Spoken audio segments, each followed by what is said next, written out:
Hello, I'm James from Borussia Dortmund English, and this is the Echte Liebe podcast. I don't know about you, but for me, the last 2 weeks have been horrible with yet another international break.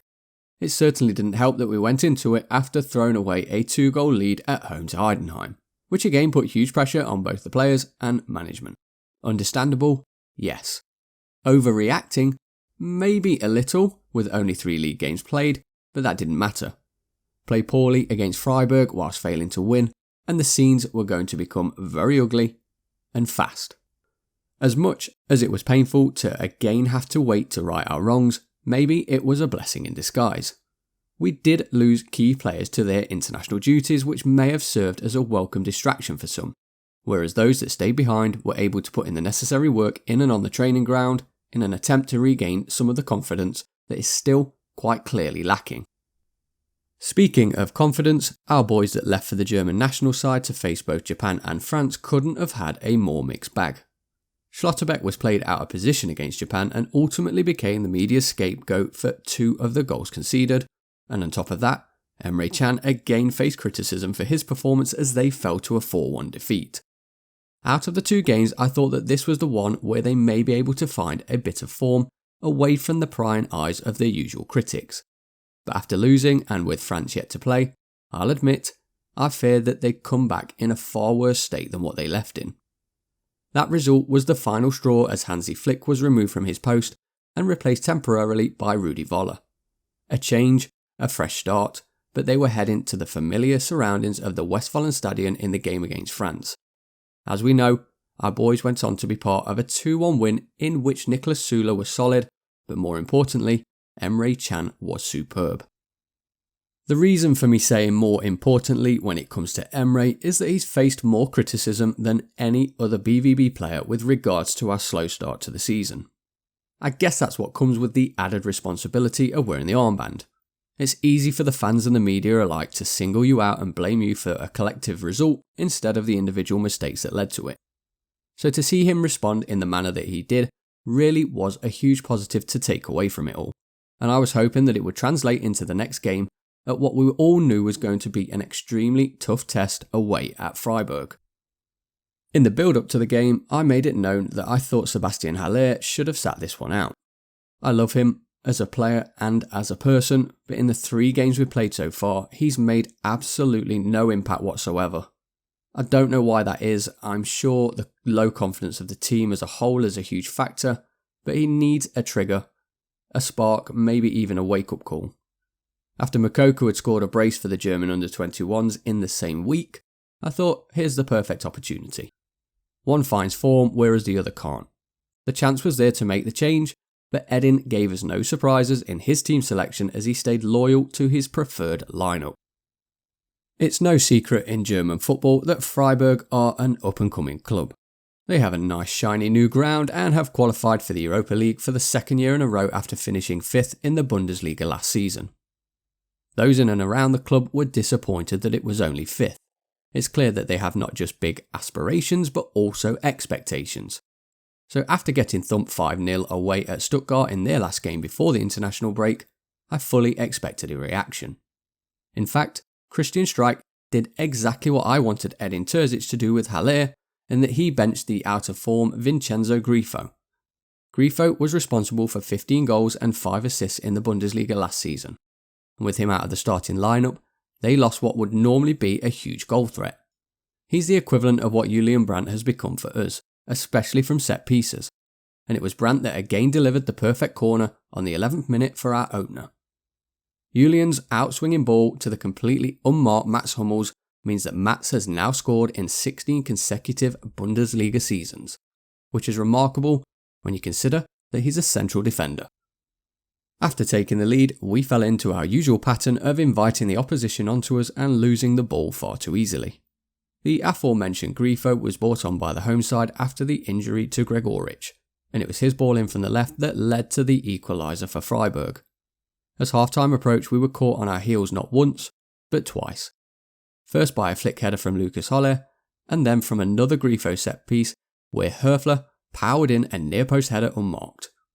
He'd come on and made a huge impact. 2 minutes, 2 assists from Grifo and 2 goals scored. I couldn't believe it. Well, actually I could, I just didn't want to. The half-time whistle was blown and I'd have loved to have been a fly on the wall in the Borussia Dortmund dressing room. Like many of you, I wanted changes. We needed something to get us out of this rut, but the only change made was Marius Wolf coming out for the second half to replace Spencer Baini. I don't know whether that was due to an injury, but I'll admit, Rami really hasn't got going in a BVB shirt yet. He looks leggy and almost unsure of himself. Again, I hope it's more to do with the confidence issues as a team rather than individually, because he really does have so much more to offer than what he's currently shown. Two more changes just short of the hour mark saw Nemecha and Fulcru come on for the very quiet Adeyemi and Haller. And I hate to say it, but we instantly looked better. With his first touch of the game, Nicholas flicked the ball beautifully with one touch releasing Malen. Driving towards the Freiburg goal and still with lots to do, Daniel put his shot across the keeper and into the far corner. Level again, but still our play left much to be desired. As the second half went on, we saw Marco Reus introduced for the first time since matchday 1, but it was Freiburg that looked more likely to win it. That was until VAR intervened. In the 83rd minute, Höfler, the scorer of the home side's second goal, found himself overstretching to win a ball against Marcel Sabitzer. In doing so, he caught Marcel high on the calf, and after originally being shown a yellow card, it was upgraded to a red after review. A lifeline, advantage Dortmund, but we left it late. In the 88th minute, Marco Reus did what he's done throughout his whole career, and that was to deliver a set piece into the area that just caused havoc amongst the Freiburg defenders.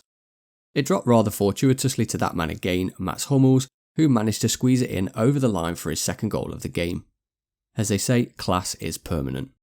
He was outstanding all game, but to step up and score 2 goals when we needed them most really does show how valuable he still is even at 34 years of age. It wasn't over yet. Leading by 1 goal against 10 men seems to be a familiar scenario for BVB fans, but this time we didn't let it slip. In the 93rd minute, Marius Wolf played a ball into the path of Marco Reus down the inside right channel. Taking 2 touches, Marco then coolly slotted the ball past Noah Atubolu to settle all of our nerves and ultimately the game. Another goal fest and Black Forest thriller. Fortunate to have taken all 3 points? I think so. But it didn't matter. This was needed for the players, it was needed for Edin, and it was needed for the fans. On to the PSG game now, and it was certainly a night that we can all easily forget. Edin changed the formation by bringing in Niklas Süle for Haller and starting with 3 central defenders at the back. He's since faced a lot of criticism for doing this, with many saying that he went too defensive with only attempting to play for a draw. I personally don't think he was playing for a draw.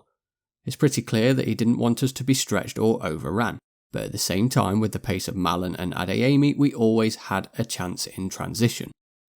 I believe he went there with the mindset of soaking up the pressure and almost doing a smash and grab. As we know, it didn't work. He got it wrong. But right now, I think he's damned if he does and he's damned if he doesn't. So on that front it bared no relevance. If it had worked, he wouldn't have been given the credit anyway, especially with the current narrative with some sections of our fans.